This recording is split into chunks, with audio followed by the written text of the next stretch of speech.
It's justice for all of us. And justice is not the road that is being taken. Again, what do you do? How do you, I know you go on your knees, right? Lou, but then what happens when you get up?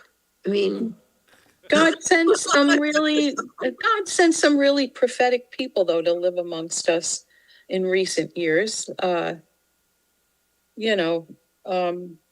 did not use violence, but did manage to stand up to injustice. I'm thinking of Martin Luther King. I'm thinking of Gandhi. There were people who chose a different way.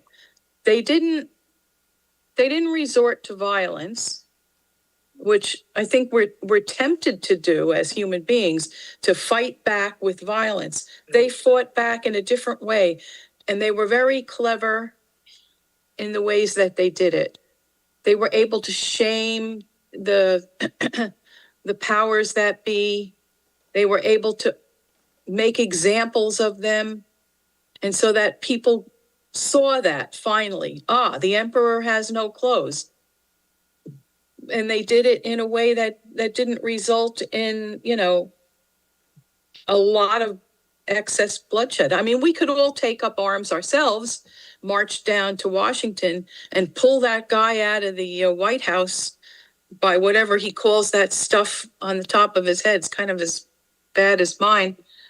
We could do that, but I don't think we want to resort to, to violence, because there you got a civil war. We're trying to avoid that. Yeah, but that's the Judy's not. Judy wants it to start today. I keep waiting for the uprising. It just not happening. I finally saw that word in one of David Brooks's articles. Oh, I thought,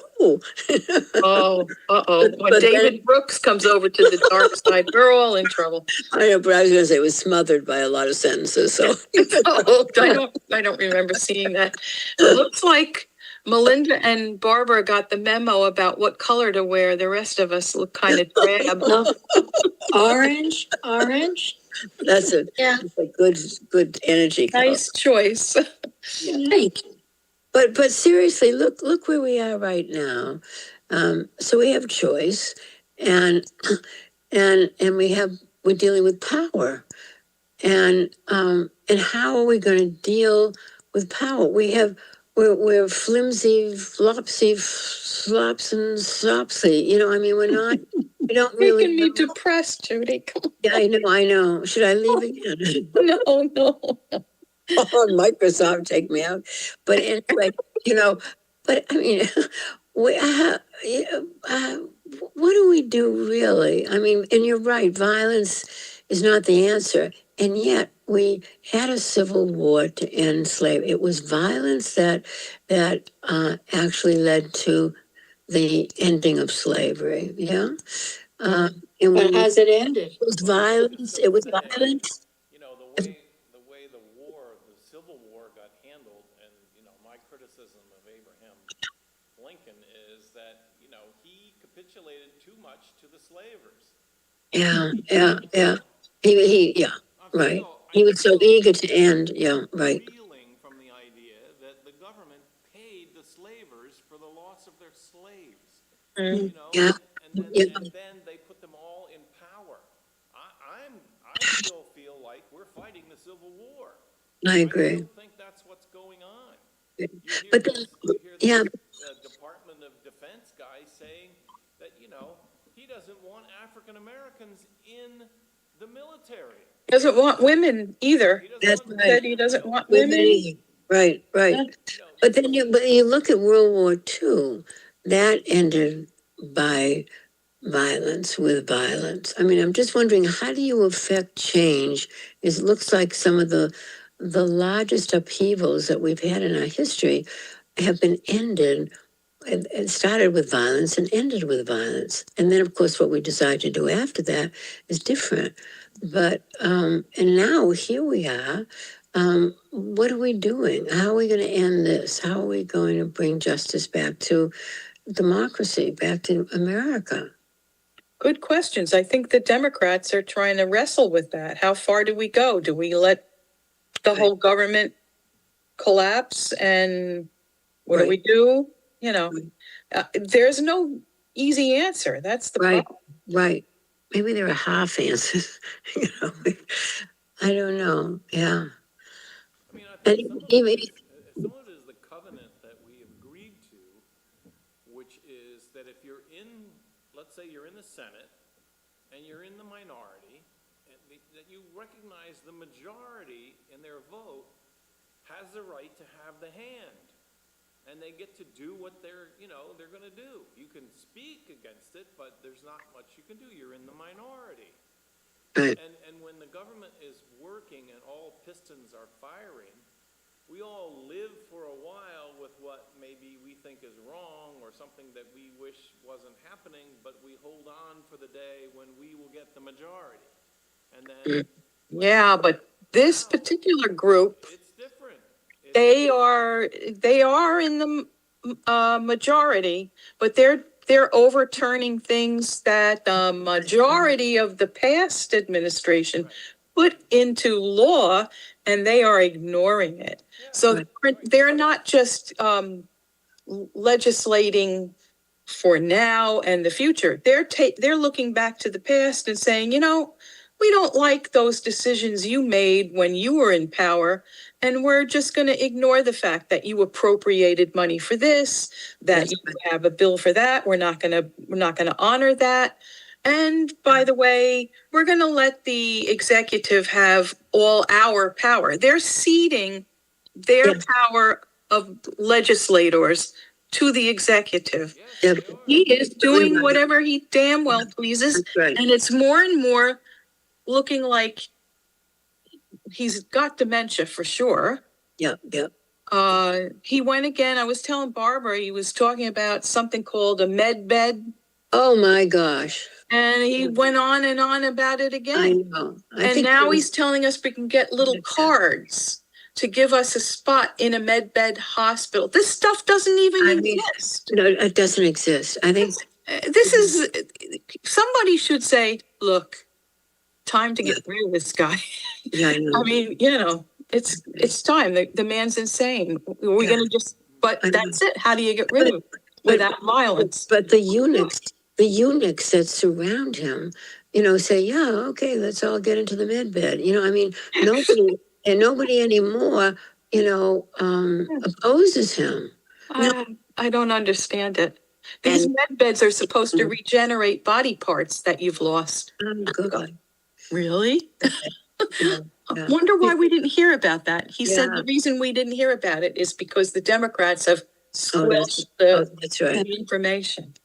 But speaking of regenerating body parts, this morning in NPR, they were talking to a doctor at Johns Hopkins who operated on a child who was in Gaza, and they flew her over, and they thought she would have to have her leg amputated, and instead he was able to take some sort of muscle from her back that is not necessary, and he actually placed it in her leg, and she is now walking.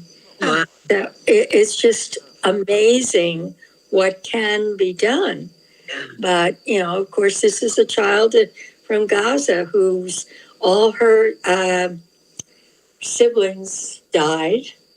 Her grandparents died, but she's with her mother. But, it's just amazing what good can be done if we allow it to be done. And meanwhile, we're kind of stuck in this never land of horror. Alhamdulillah. Praise God that she's well. And when she's able to walk and she doesn't need to be in the hospital, do you think they're going to allow her and her mother to stay here? We send her right back. Well, other people do. That's why, I don't know how she was actually able to come, because that's what they were saying. It's so difficult for, you know, they say other people should be doing it. She, of course, wants to be a surgeon now. Oh, You know, and she's in, I think she's in her late teens, but it's just unbelievable. And they did have her, they interviewed her as well, but, you know, it's just the good that can be done. And that's what to me is so frustrating, that, you know, we're going back all the time and not doing good for others. So how do we affect change? Right?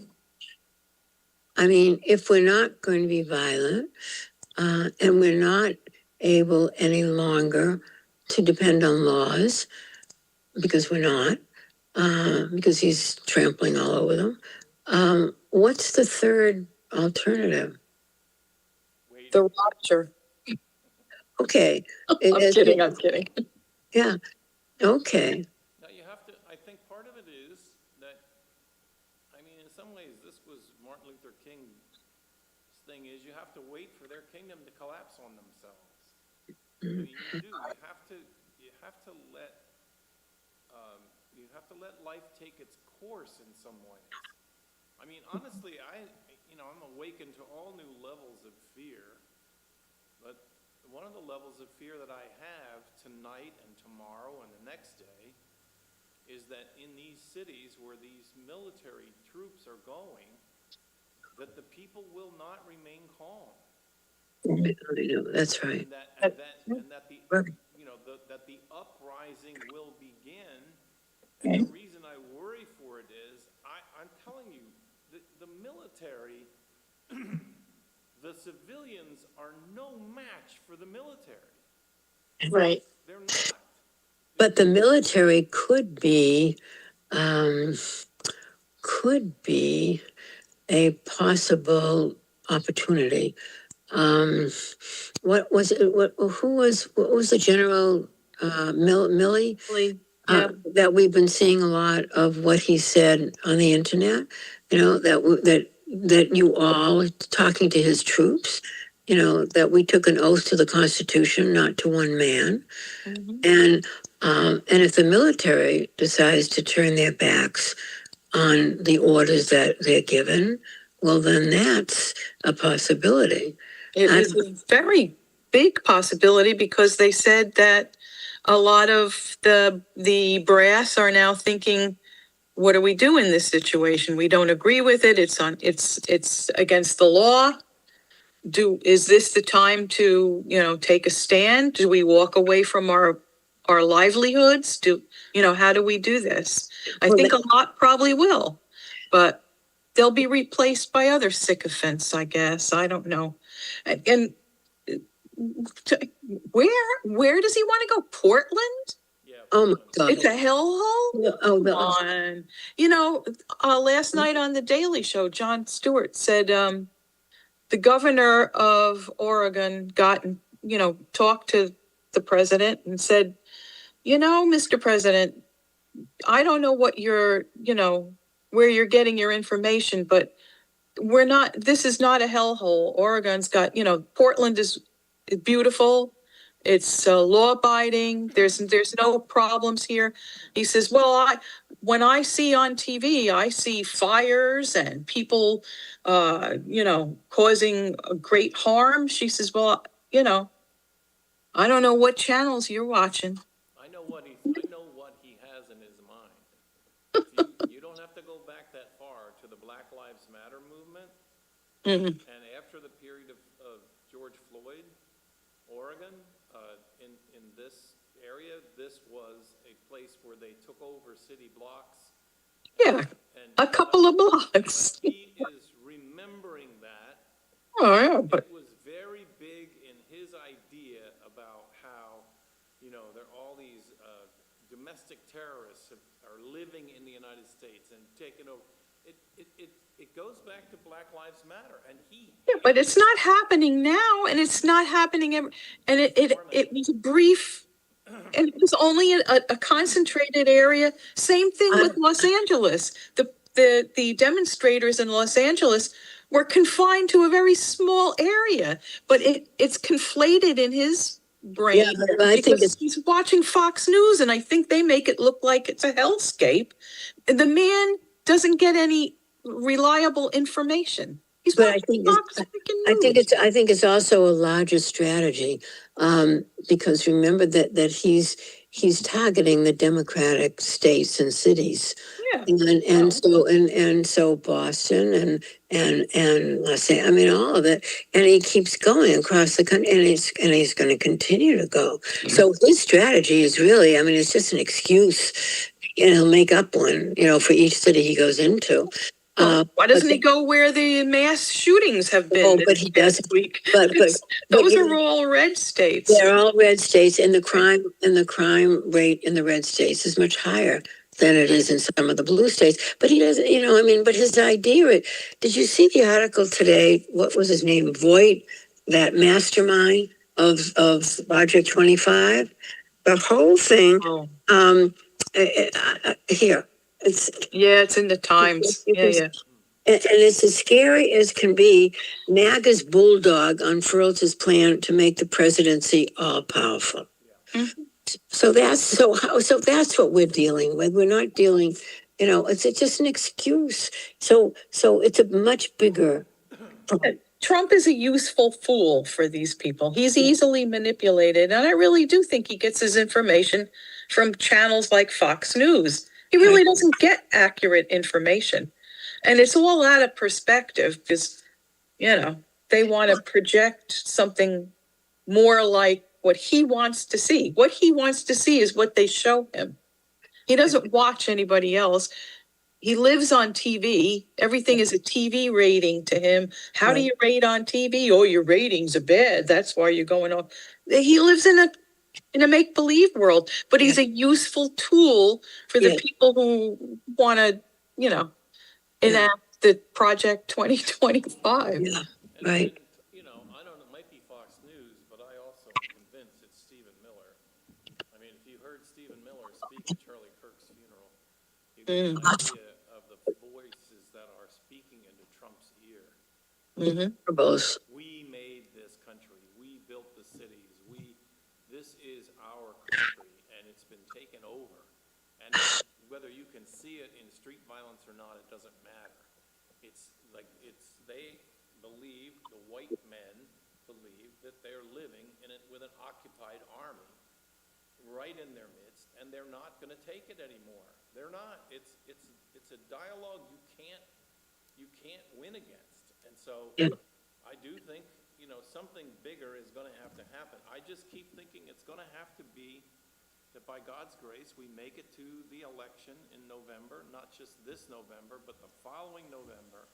And that ultimately what happens is both houses swing to very liberal democratic houses, and they begin to dismantle what's been going on. I mean, they have the power to pass legislation to specifically to restrict the power of the president.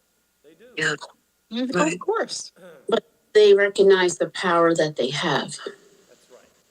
They do. And I think right now, they're not sure who's going to win. If Trump continues to gain power, and I was going to say this before, part of what's alarming to me is how much money the man is amassing. Oh, yeah. And where is all this money going? I mean, right in his pocket. That's right. Every single 300,000 people are going to be let go, losing their jobs with this shutdown. Well, I think what you're talking about is the first step in, I don't even know what to call it, the end piece is the shutdown. We're going to have a shutdown. And each party is going to blame the other party. And in the meanwhile, a lot of people are going to suffer. And people, I don't put the ultimate power in that. We've lived through governmental shutdowns before, and I'm a skeptic because I think it's a political game that we don't really understand. We don't know how it works. We don't know who wins what, why, if you move this chess piece over there. Yeah. They will come out of it, and when they do, we're still going to be left with a president who is running roughshod over all So, of the structure of government. He just is. yeah. He's not even gotten underway yet. He's got so many ideas. He's got so many things he's planning to do yet, and it makes me weak. I don't know. I can just hope that there's a few Republicans that are waking up and giving him more trouble. I'm hoping more of them will. And of course, I personally believe that there really is something to these Epstein files that he's very afraid of. And I hope there is, and I hope they figure out a way to get, it out in the open, and then we'll see if there's anybody who wants to make anything of it. I don't know. He's already convicted rapist. He's already been convicted of all kinds of financial schemes, and yet everybody is still like, yay, yeah, go Trump. I know. So what does that say about us? Well, it doesn't say anything about me, because I don't vote for it. Yeah, I know, but that's the whole thing. Sometimes you almost, I think I saw it somewhere, maybe we should have two states, the people who really like Trump, live in one part of the country, and the other people, I mean, it's so. He's not popular, though, anywhere, really, at this point. According to the polling, he's really not popular at all. And the problem is, if people are starting to say, hey, this guy's really, I voted for him, but boy, was that a mistake. I won't vote for that crew the next time. They won't have the opportunity to do that because they're quickly taking away the power of the vote. They're not stupid. They know that people don't like them and would vote against them. That's why they want no mail-in ballots. They want to gerrymander everything. Yeah. They're afraid. Yeah. And that's why they're making the changes that they're making now to assure that these things can't take place. Yeah. It's a very depressing picture of the world you're presenting, my friends. It is. Why am I here I keep listening to this?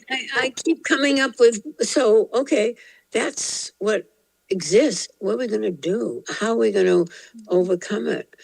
Do we just have to shake logic into people, and clearly they're not thinking logically. You're right. And they're not even listening. If you say, to a Trumper, what is one thing that this man has done for you since he's been in power? And then they'll tell you, well, immigration, we're keeping all these people out. I mean, they don't even know what they're saying, immigrant. But what people are they keeping out? Yeah. Well, they're just taking out anyone that doesn't look like us, they say. Well, they're not going to tell you that, but, but what has he really done for you? You come back to the same question. Okay, what has he done for you? How have you benefited since he's been in power? And they go back to the same thing. Well, he's gotten rid of immigration. I mean, there is no to the answer. They never answer that. They just That's right. They just repeat what they've heard. Exactly. There's no. But is it just the people, unless they do something against you? Is it that people just care about themselves? Is that what we are? Our world works is in just that manner. If it doesn't affect you, it doesn't matter. Right. Not bothering me. That's what obsessed me with this whole thing. Oh, this victory with Jimmy Kimmel. I never watched Jimmy Kimmel. I could care less if Jimmy Kimmel. But meanwhile, the people that are getting, killed or in horrible situations in ICE, people, no big deal. It's not me. It's not my brother. It's, it's just, that's what to me is so upsetting is what people find important. Yeah. I think the idea with the Kimmel thing, though, is because people did speak up. And I guess it didn't matter at all. But the freedom to say what you want and not have the government say, you don't deserve to be on the air. I think people did say, okay, this is where we're drawing a line. We're all going to speak out against it. And there was enough of an upswell and money, You know, it's money. Yeah, Disney was gonna lose money when everybody said they're canceling. They're canceling, right, That made a difference, and right. So what can we cancel to exactly, how get do we? people out of ice and alligator Alcatraz and Actually, Alligator Alcatraz is not operational. Close, yeah. Yeah, it's I closed. hope not. But then something about the 1,200 people have disappeared and nobody knows Where they went, Right, right. a gulag someplace else. Yeah, right. They're still alive. Well, we can just stop paying our taxes. We could do that. That is one way to object. Yeah. Yeah. The only thing here is if everybody doesn't do it, and you're going to be the one to go to jail. But then that means you're gonna take my social security, my Medicare, that's it. Yeah, Then you're talking about where it hits everyone in the pocketbook, and it does affect each person, for sure. But, A lot of people are going to be upset about their health care. Which is why it's very hard for us to have a say. It's the same kind of thing that squelches even politicians. Like, everybody's worried about the ability for it to backfire, lose their job, lose their Social Security, lose their place in life that they've worked for. We're all worried about that. Everybody is. So there comes a point where you have to decide, is now the time? Is now the time to say it can't matter anymore. We have to do this anyway. We have to go forward with a complete rebellion. Not an uprising necessarily, but a rebellion.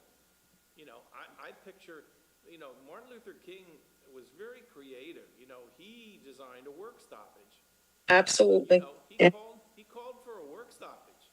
Mm-hmm. He said, they're going to stop the wheels of this industrial nation until there is change.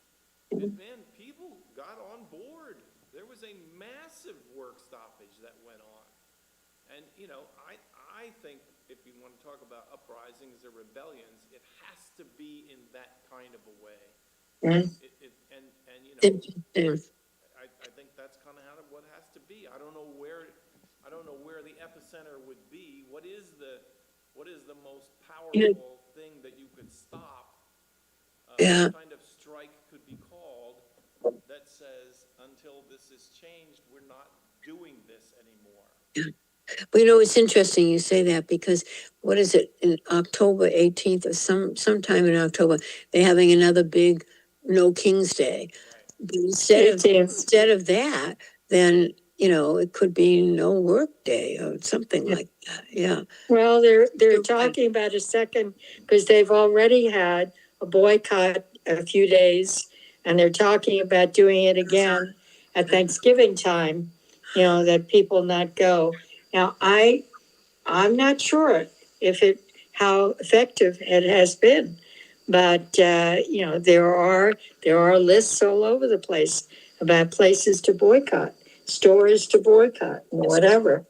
But also not going to work and whatever, but to get enough people to agree to it, that's the whole thing. You got to have the whole, or almost the whole country behind it. Otherwise, it doesn't work. Right. No, and then you pay the ultimate price and you didn't get anything for it. Right. You go to jail and everybody else is still out there like buying stuff online. Right. I don't know what the answer is, but the psalmist seems pretty upbeat, depending upon God's, system of justice. Well, and I think We depend on God's system of justice here. How do we do this? Well, what I want to say is, I think the psalmist can afford to be very optimistic because the kings are gone. The kings have run their course. They thought they were going to live forever. They're dead.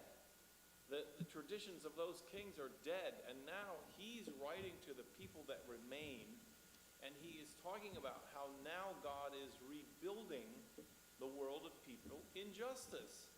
And so, like, I don't know, is the only solution then just to wait? You know, wait on the Lord. Hey, Change will come. Change will come. I mean, I really have been digging deep into the spirituality of the African American theologians and teachers. You know, slavery endured for a very, very long time. But Christianity took hold in the middle of the suffering and the injustice. And there was no power to do a revolution, but the waiting was the revolution. They refused to conform in their minds. They would not accept it. And so in some ways that personal power to say, nope, you know, you can control my body, you can control my status of life, but you will never own my mind and my heart. You won't. And I hate to think that we may be coming to that, but some of it feels that way. This is an all-encompassing power move that is taking place that does remind me of the way Putin runs Russia right now. It's a very, very powerful cabal that has tapped into the essential sources of power and claimed a lot of it for themselves. I think there's some endurance that is ahead for us. I do. I think also when you say that, I know when I read Howard Thurman's book that Jesus and the Disinherited, that Martin Luther King used to walk around, what I really felt he said to me was that you don't hate this, you hate the sin and not the sinner. I think that that's a very difficult thing to do, but it's important to realize that it's the act that is deplorable and not what Hillary Clinton said, that the people are deplorable. And somehow or other, we have to realize that they have been led down the wrong path.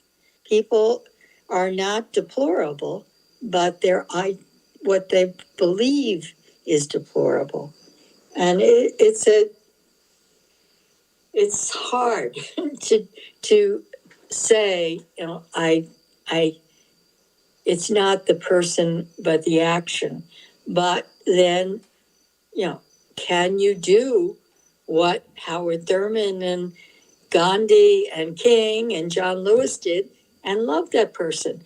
I mean, like with John Lewis, and the person that beat him up, you know, 30 years later came back and said, I'm sorry, you know, and he forgave the person. Can we do that? You know, it's.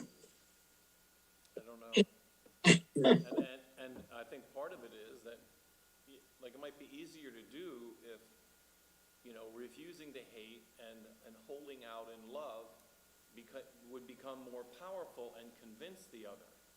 The problem, my feeling is, the problem that we're up against is the resentment of white men and the soon-to-be minority of white people in America is deep.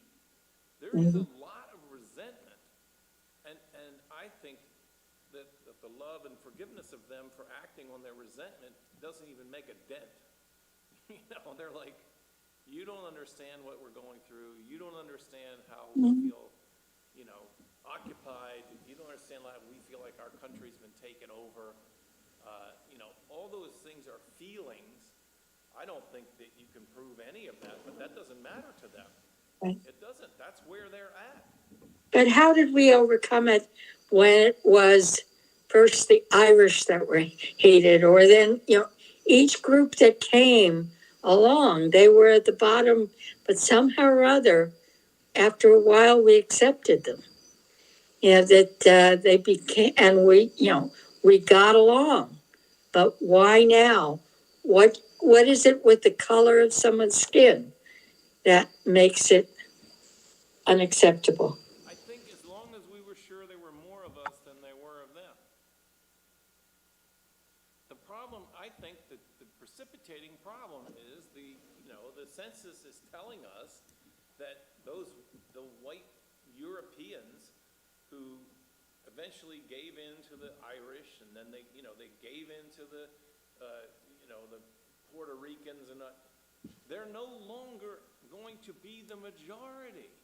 And they've seen the way minorities are treated. They don't want to be They've seen how they've treated minorities. right. They see how, and I don't want to be that. The shoe is on the other foot. Right, it is. And so it has lit a fire of rage in them, and they're not going to take it. They're not. And even if that leads them to look like they're unjust or to look like that they're mean, they don't care. They're getting their country back. Listen to them. Listen to their language. We're taking our country back. Right. Make America great again. Yeah, it's Like as if it ever was. well, to them it was. And honestly, if you look at, the experience of white European people, it has been a pretty good country for them. They haven't faced the travails of, in the town of Boundbrook I lived in, which was settled by European Scots and whatever, and, they were in power. They built the big Presbyterian church. My grandparents were Scottish. They came, but they didn't come first class. They were in steerage. They came to be servants. Right. They were the upstairs, downstairs. They were the downstairs. So not all the Scots Presbyterians were on the upper echelon. No, they were not. The Scots. Some of us were like, the Scots that came there were slaves. They were slaves. pretty much. But it was the point is that when they got established in central New Jersey, they came behind them came a whole waves of immigrants, and those immigrants were badly treated. The Italians. Yeah, the Italians. I mean, the Italians were brutalized, and so were the Irish. I mean, I think everybody can say, okay, well, my people had a hard time, or well, that doesn't speak to now. I mean, now let's look at now and beyond. Can't we get along? No. The whole idea of the country was we're going to be disparate, but we're going to come e pluribus unum. We're going to all be one. I mean, that doesn't really work all the time, but I think I do want to be optimistic, and I think that the majority of people, no matter what color, what hue their skin is, tan, white, black, in between, whatever, Asian, I think most people want to do the right thing and do believe in that ethos. They came here, they chose this place, I think, because there was that uplifting idea that we're all going to get along here. Everyone is accepted. You can get in. And when you get in, if you work hard, you're going to get ahead and have a good life. I think people really believed that. But and I think it's a shock no now. the majority. Now they are no longer the majority. Well, I mean, I think people came from other places on Earth, not just Europe. And no, I'm saying those idea. that believed that coming in, wherever they were immigrated from, are no longer the majority.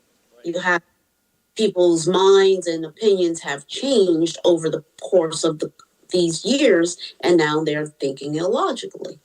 So, well, a lot of that generation's dead, but there are people taking their places from other places, and they still have that same idea. But they're no longer the majority, is all I'm saying. The idea is there amongst the few, but no longer the majority. Right. Yeah, and I think, too, you can't, it's true. People came here with the idea, we're all going to get along, and that was fine until my daughter dated somebody from the other group. And there is a risk, the feeling of the risk that my identity is being dissolved. And that was true and has been true for minority groups. But it was never true for the white majority.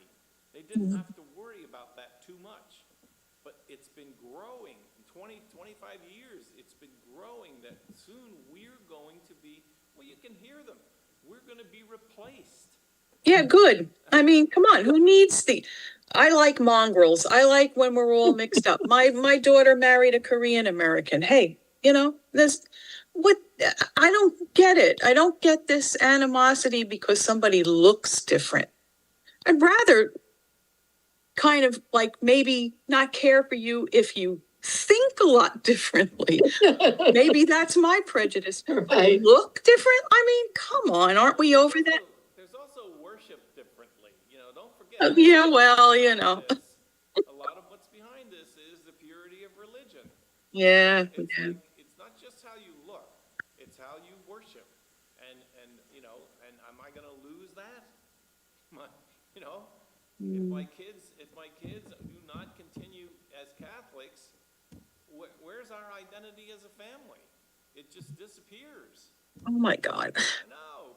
This is too many. You get a little bit of everything that way. I keep thinking of the Green Circle program I used to do with the kids, and it was, does the green grass say to the sky so blue? I'm green, why aren't you? They're different, but they get along, and no one seems to think it's wrong. Or they talk about the blue-eyed kids and the brown-eyed kids. They used to have that movie where they would isolate the blue-eyed kids or the brown-eyed kids. But why do we always have to have a one-upmanship with people? Why is it that we can't accept that people can be different but still worthwhile being part of the human race? It just doesn't make any sense to me. Maybe I'm too much of an optimist. I just think that most people do kind of get along. Maybe it's because I live on the East Coast. Who knows? I don't know. I've never lived anyplace else. And I'm sorry, Melinda. Your statements are very valid. I know, and it's maybe I just don't want to think of people being mean to one another. Well, we're the minority here. We're all in agreement that what we're thinking, everyone else isn't thinking. There may be many. But are we the minority, or are I think the majority of people are just not being involved.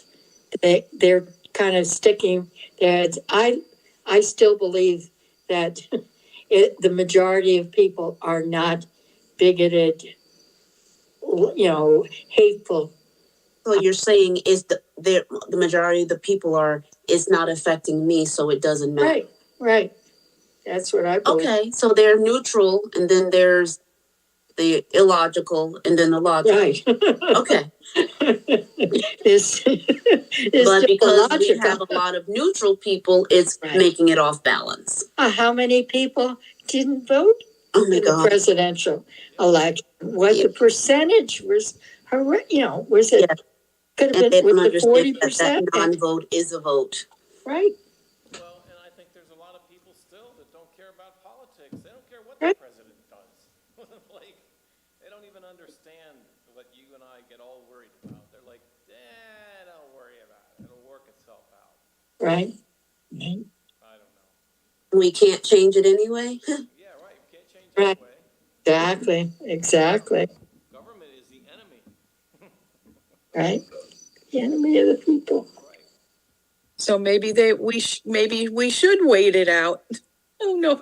Wait it out. Let God do God. Let God do it. And yeah, that was fine in the 60s when I was 20 and 30. I can't wait much longer. I get it. I can't wait any longer either, just because I can't take the stress. Deal with it. When did we last have a Bible study where it was just about the Bible and it didn't spill over into current politics? Look, here's my response to that. We've been doing it every single week. Yeah. I challenge you to read these texts and not relate them to the things that we've been talking about. You just can't do it. It's impossible. And we've been doing it for more than just these couple of weeks. We ended last season of our Bible study the same way, because it's walking hand in hand with today. Yeah, And you cannot unsee what's seen. the whole struggle of the witness of the biblical people is, the world and the leadership of the world and the struggle of government. It's on every page. And Right. of course, then there's the appeal, which we have to try to make sense of, which is the appeal to God. Where is God? What hand does God play in this? Especially when people are throwing grappling hooks up to heaven and pulling God down on their side, which is kind of where we are now. And it happens in the scripture all the time. Right. I came into the study tonight. Interesting your comment, Debbie, because I came in and I thought, we're going to dig in and we're going to only talk about the text. So guess what? We just talked about the text. We talked about a time when the kings were gone. And Right. the people, I think, what emerged in the first new emergence of the new Jerusalem and the new Israel was a more egalitarian society, where people prayed to God, believed that justice was important, the courts became reestablished again, and the courts were strong when there were no kings. Imagine that. I guess that's what makes all the scriptures relevant, because they do resonate throughout time. Yeah. And it is pretty impossible not to, to read them and see what's happening in your own time. Right. And otherwise, they don't have much use. No. And if you aren't aware of what's going on in our own time, you can read them as history. Interesting. Well, isn't that interesting? That took place back then. But if you aren't aware of what's happening in your world and in your life, you won't see the connections. Right. I don't think we can skip it. I don't think there's any way not to see it. It's all around us. More than in my life than I have ever felt it before. So there you go. So go home. Don't think any more about it. Have a good night of sleep. And remember, struggle comes in the night, but joy comes in the morning. Amen. All right. Bring it on. All right. Oh, I'm ready for it. Okay. Good night, my friend. Good night, everyone. Thank Take you. care. Good night. Night. Well,